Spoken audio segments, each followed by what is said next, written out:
तो जरूरी नहीं सभी किताबें में एक जैसा लिखा हो, सब अलग अलग लेवल की किताबें।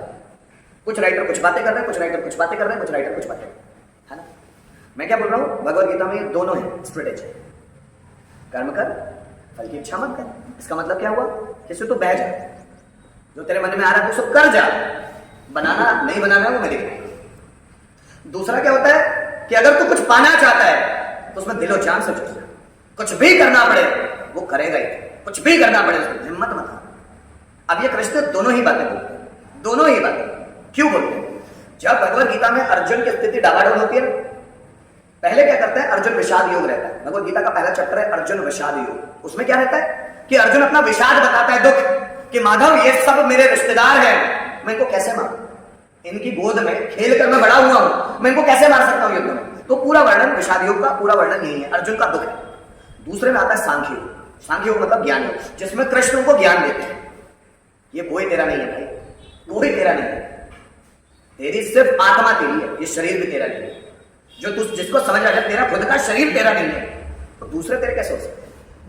जब तेरे खुद का शरीर तेरा नहीं है, तेरा शरीर तेरे हिसाब से नहीं चलता, क्या तू जो आंखों से देखता है उसकी कोशिश तू करता है देखने की, जो तू कानों से सुनता है उसकी सुनने की कोशिश तू करता है क्या, जो तुझे कोई चीज तू सूंघता है तो सूंघने की कोशिश तू करता है क्या, जो तुझे कोई फीलिंग आती है, जैसा तुमने खाया खट्टा मीठा खारा नमकीन जो कुछ भी लगा, तो क्या ये फीलिंग तुमको आती है। किसी चीज को छूते हो तो वो कठोर लगना है या हार्ड लगना है, या हार्ड लगना है या सॉफ्ट लगना है, क्या ये फीलिंग तुम डिसाइड कर सकते हो क्या, क्या देखना तुम डिसाइड कर रहे हो, क्या देखना तुमको, तुम बोलोगे तो दिखेगा, तुम नहीं बोलोगे तो नहीं दिखेगा।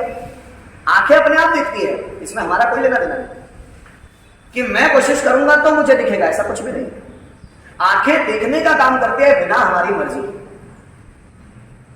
कान सुनने का काम करते हैं बिना हमारी मर्जी। क्या आप ऐसा बोलो कि मुझे नहीं सुनना है तो क्या नहीं सुन पाओगे। आप बोलोगे मुझे पसीना नहीं निकलना चाहिए तो क्या नहीं निकलेगा। आप बोलेंगे मेरा खाना अंदर पचना नहीं चाहिए तो क्या नहीं पचेगा। आप बोलोगे कि मेरा ब्लड सर्कुलेशन होना नहीं चाहिए तो क्या नहीं होगा, होगा, सब होगा।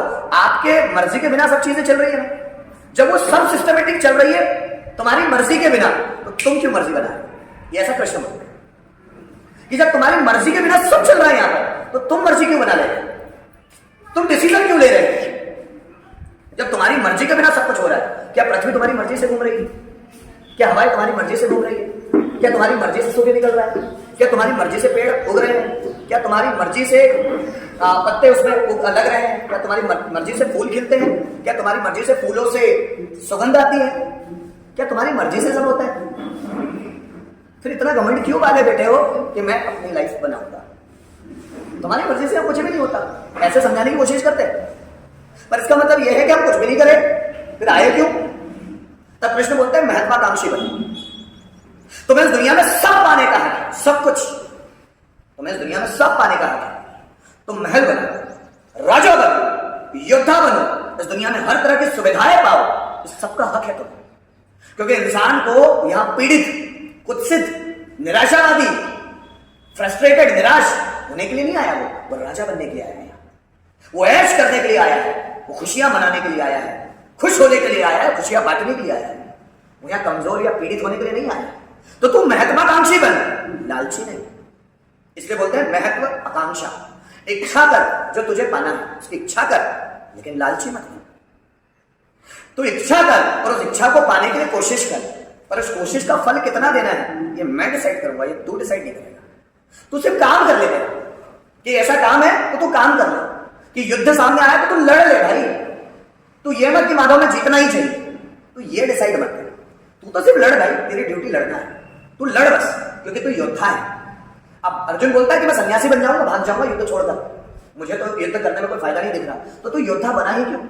अब कृष्ण अर्जुन को नपुंसक भी कहते हैं, तो नपुंसक जैसा व्यवहार कर रहा है यार, नपुंसक जैसा, कि तेरे सामने जो स्थिति है उसको सामना कर, उसका उस स्थिति से भागना नहीं, सामना कर। अगर मैं ऐसे ही सोचूंगा कि मेरे घर में कोई परेशानी आए तो अपने आप जाएगी, तो जाएगी थोड़ी ना।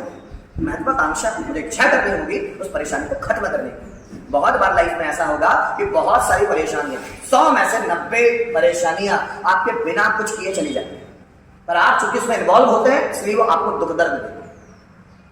और 10 परेशानियां ऐसी होती है जिसको हटाने के लिए हमको कर्म करना पड़ता है।